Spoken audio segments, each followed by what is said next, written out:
The wildfires were devastating for lives and homes, and now we're getting a better idea of the impact they're going to have on the West Coast wine industry.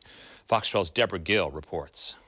I've been here growing wine grapes for over 38 years, and I have never experienced or seen anything like this. Winemakers up and down the West Coast are confronted with an expensive problem: what to do with smoke-damaged grapes. The Willamette Valley was smothered in thick yellow-brown smoke right before harvest. Now, obviously, the longer that the smoke stays, the greater the risk of glycol, which is a naturally occurring compound in smoke, will affect the grapes in a way that could cause what's called smoke taint in the wine. So, how do you know which grapes are usable? Researchers at the University of California, Davis are trying to come up with a new way to gauge whether smoke has affected a grape.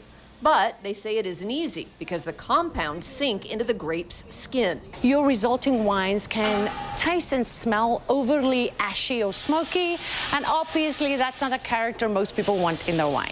Some wineries are not accepting grapes they're not contracted to buy unless they've been tested for smoke taint.